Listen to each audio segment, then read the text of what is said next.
Hello and very warm welcome to the Rise interview, 60 minutes of big questions about the big stories from the news and beyond, with fresh insight and critical analysis. I am Christian Ogodan, we're live in Nigeria's capital, Abuja.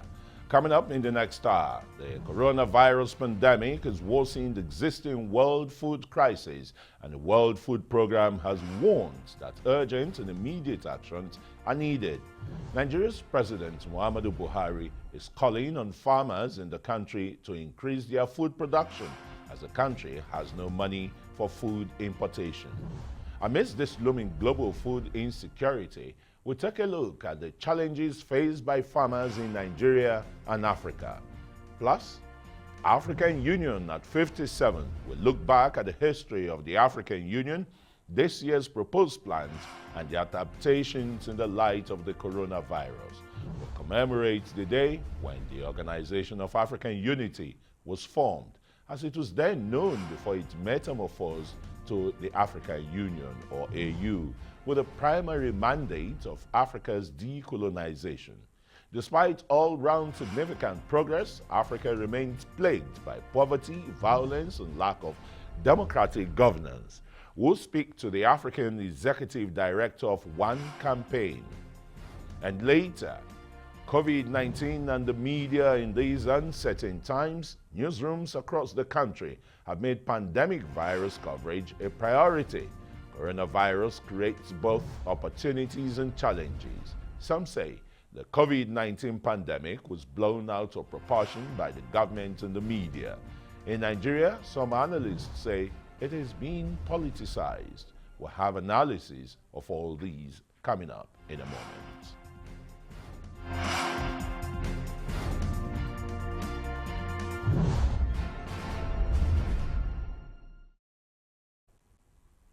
Thanks for staying with us. And even before the coronavirus pandemic, Nigeria has restricted food importation as the country strived to produce a lot of its food that it consumes.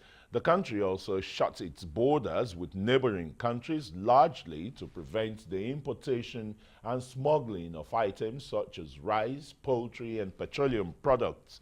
The borders are still shut, but were also closed to human traffic following the coronavirus pandemic, although smuggling and other illegal activities still thrive with the connivance of corrupt security officials. Yes, Nigeria's president given his advice to farmers that they should produce lots of food.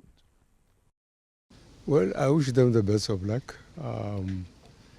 I hope the rainy season will be bountiful. We'll get a lot of food.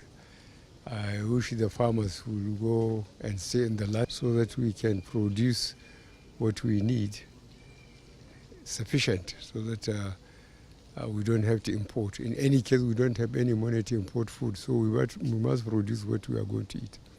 Well, they can see that COVID-19 has reduced us. When I say us, both the developed and developing countries to the same level.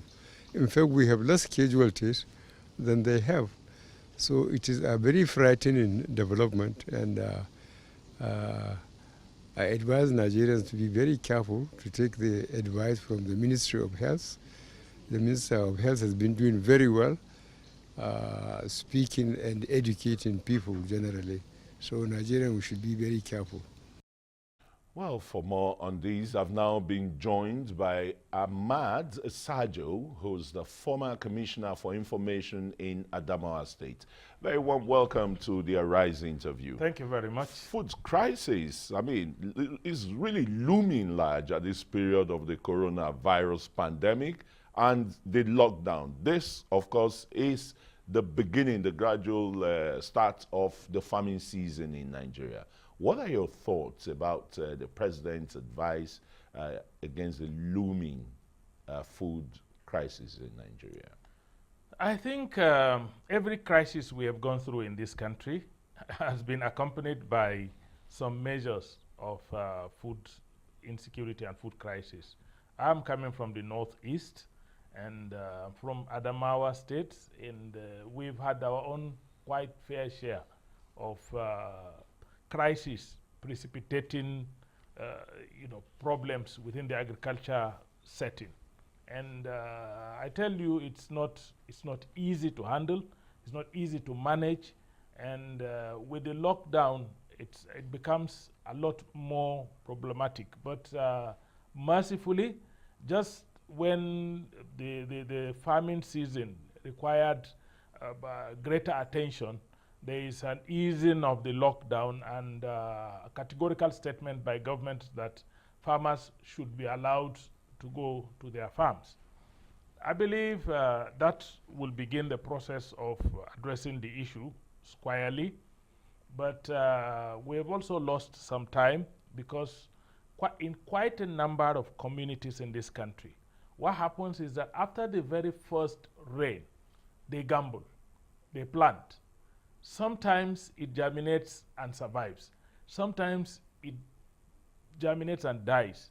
And then they wait for subsequent rains to replant. It's always a system, especially up north, where the rains are not very, very predictable. And irrigation farming is only restricted to, I think, Kano and Jigawa, they seem to be doing very well. Everywhere there is irrigation farming, but you see, the one in Kano and Jigawa are supported heavily by the government. In other parts of the country, the irrigation is dependent mostly on the efforts of individuals. And that's where we have the gap. But all over the north of the country, there's irrigation going on in one place or the other. It just depends on what is irrigated. In certain places, it's food crops that are irrigated. In some, it's purely vegetables that are irrigated. But the bottom line is that we are still dependent heavily on rain-fed food production. And this is the rainy season. We want to appeal. The president is genuinely concerned, and when they closed down the border, it was like a dress rehearsal for us to see if we could afford to sustain ourselves food-wise. It moved a lot of people to the farm. It encouraged a lot of people to invest in agriculture, for example, rice mills and things like that. Now we need to take it a step further. Take it a step further to increase the benefits within the agriculture value chain. You see, the problem is that when we talk about agriculture in this country, in most cases we speak about just the farmer. But the value chain is wider than the farmer.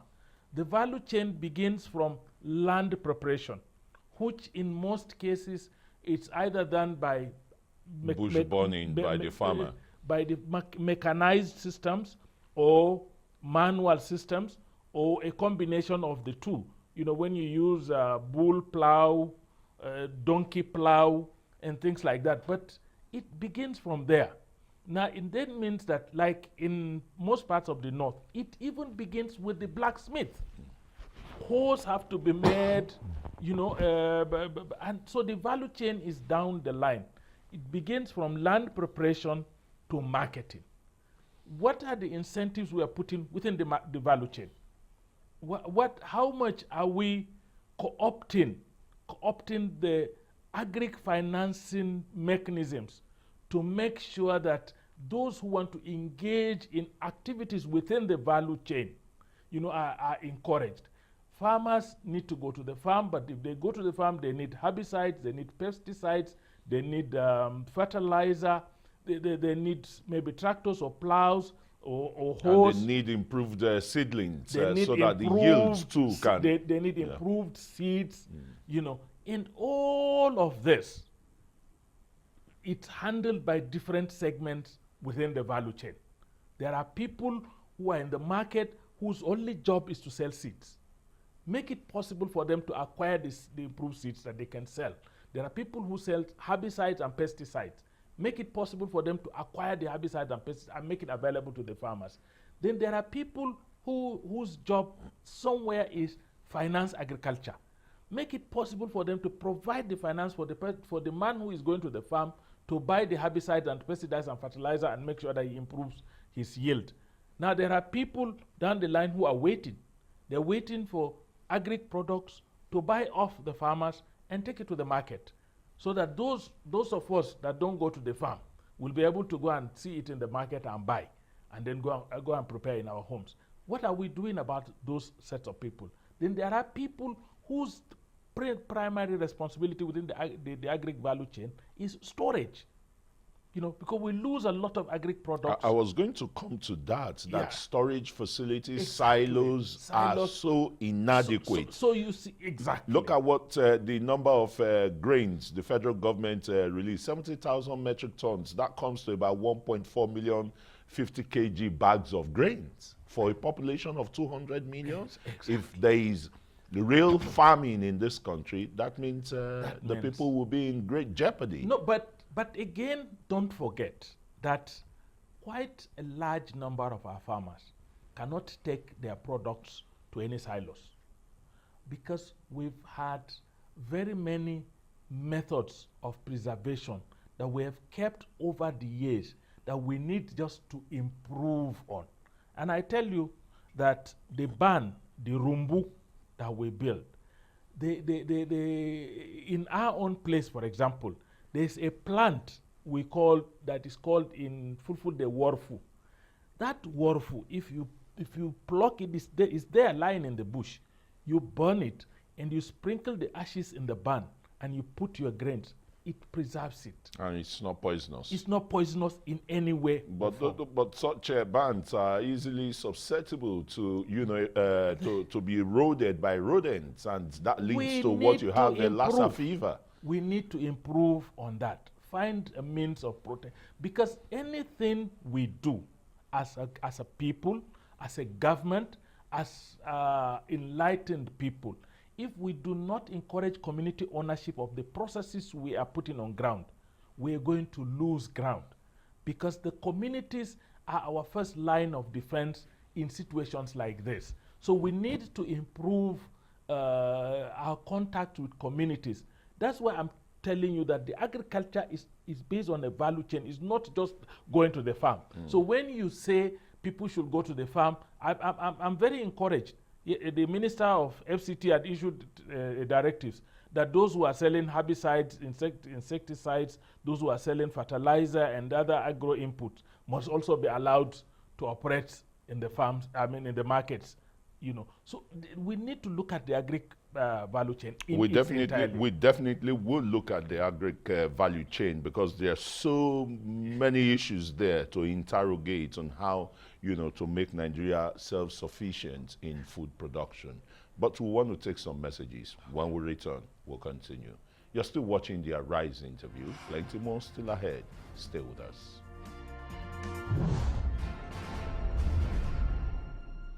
You're welcome back to the Arise interview with me, Christian Ogodo. We're live in Nigeria's capital, Abuja, and I still have the former Commissioner for Information in Adamawa State, Ahmad Sajoh, looking at Nigeria's food production, food crisis, and the rest. You talked a lot about value chains. 60% of Nigerians are said to be farmers, but they're subsistent farmers, and you start wondering, where is the bank of agriculture?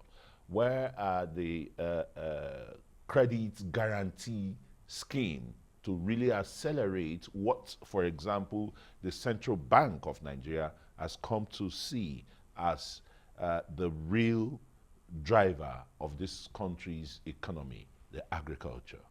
Where are they? No, but let us start by telling ourselves the truth. Any population that has the larger percentage involved in agricultural production is actually involved in a backward type of agriculture. For agriculture to sustain a system, is that you need people who go into farming on a very large scale, and on a large scale that can create,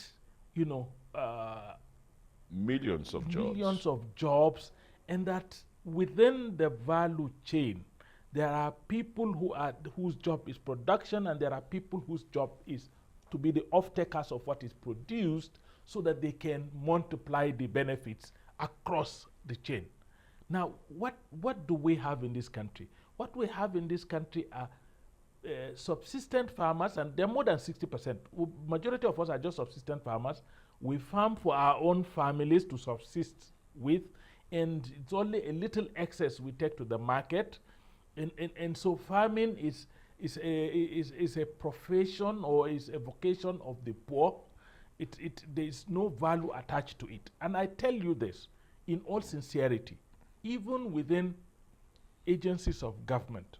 For example, if you look at all the records, there are some research institutes on agriculture here that are given many budgetary allocations every year to produce either seedlings or vaccines. The palm seedlings that are produced by the research institute responsible for palm, NIFOR, the Nigerian Institute for Palm Oil They produce Research. the seedlings, allow the seedlings to go bad this year, then they get money again from government and produce the seedlings next year. VOM produces vaccine. These vaccines are just, they give them like 1 billion naira, for example, to produce the vaccine. And at the end of the year, when you check their records, they may have sold vaccine worth 120 or so million. So if you do not attach economic advantages to agricultural production, how do you succeed in promoting agriculture? So the thing is that everything in this world is about livelihoods. Does it improve livelihoods? And how does it improve livelihoods? For it to improve livelihood, it must have immense economic value. So even if you want to make the Bank of Agriculture to intervene correctly and provide the needed credit, the Bank of Agriculture itself must also play certain additional roles of linking the farmers with off-takers and then creating an economic advantage for people to go to the farm. I remember, we went to a place called Sheleng in Adamawa State to check on some people who had some products that they sold at very high prices, and we heard about it, and we went there to discuss. And the guy told us that, well, he sold his corn, maize, with over 1 million naira.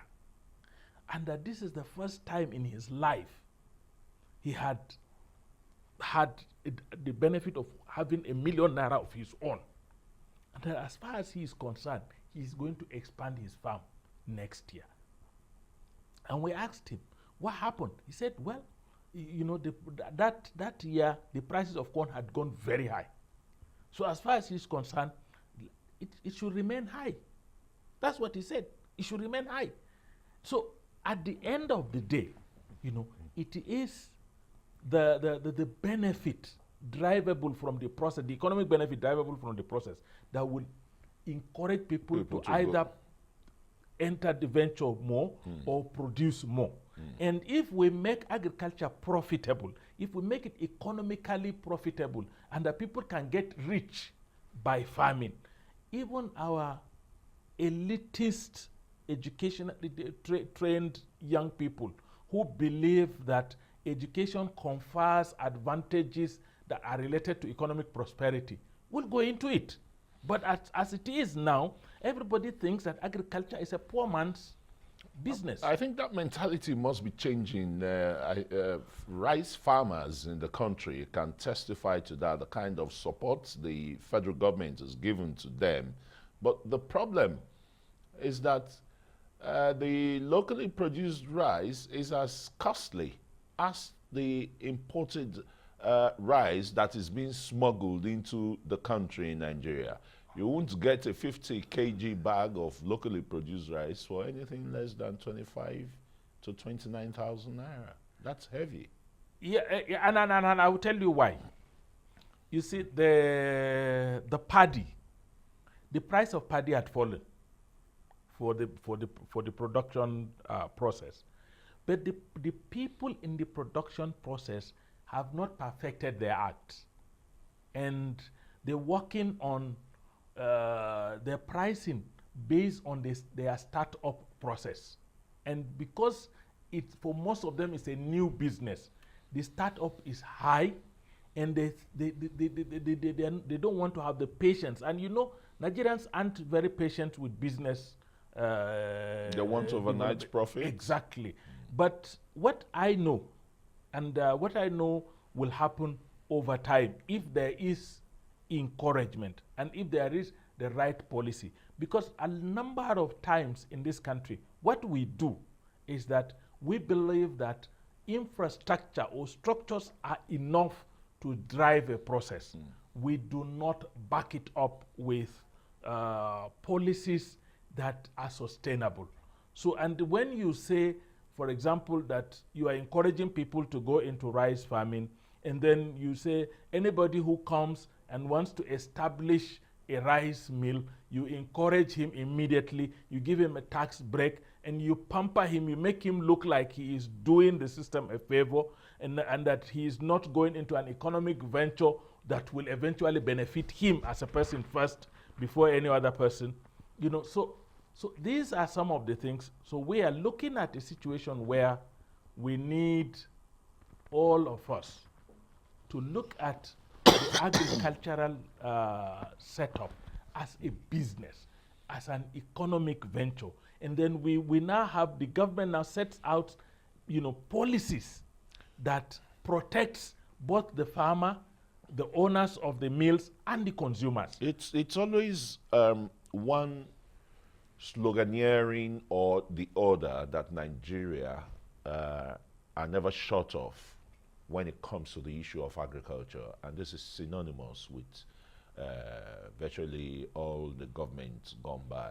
Operation Feed the Nation, which launched sometime in 1976, meant, you know, to feed Nigeria and export more of its agricultural products. We had the Green Revolution during the Second Republic and the rest, and yet we're still talking of inadequacies 40, 50 years down the line.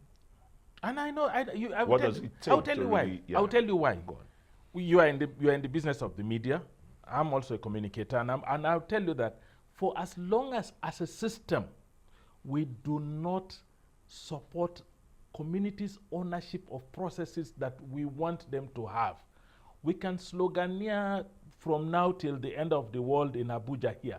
It doesn't translate to community ownership. The federal government shouldn't really be involved in agri. It's the state and local governments. The federal government should be the key driver, because the states still look up to the federal government for quite a number of things.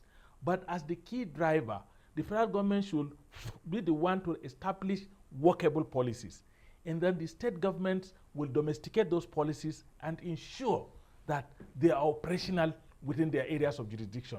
And then they pass it down to the local government, which are nearest to the people. So at the end of the day, let these things be owned by the people. I was just talking at a forum about this COVID-19, pandemic, and then the desire of the presidential task force to enforce certain rules and regulations. I said, look, when language is enforcement, we will not succeed.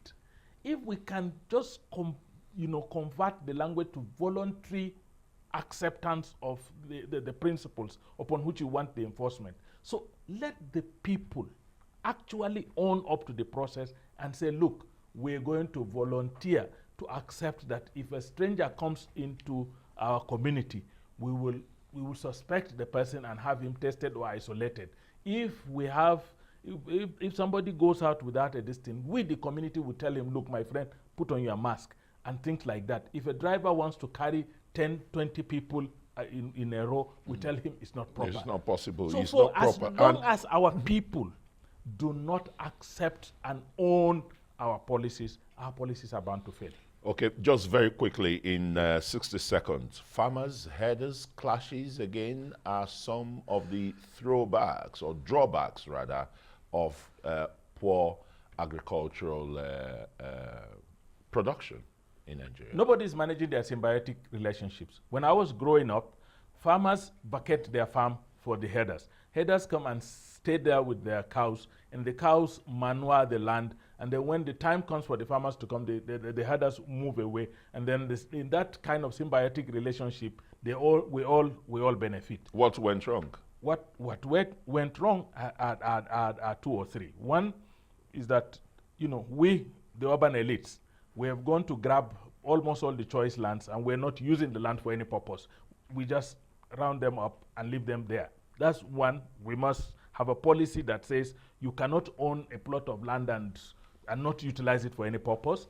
Secondly, we have also manipulated ordinary people using the natural fault lines of region, religion, and ethnicity to create fears and mistrust amongst our people. Yeah. We must begin to deconstruct those fears and mistrust. And thirdly, people must understand that we need both farmers and herders for our protein and food requirements. Absolutely. Thanks so very much, Ahmad Sajoh, former Commissioner for Information in Adamawa State, for coming on the Arise interview, looking at Nigeria's food crisis.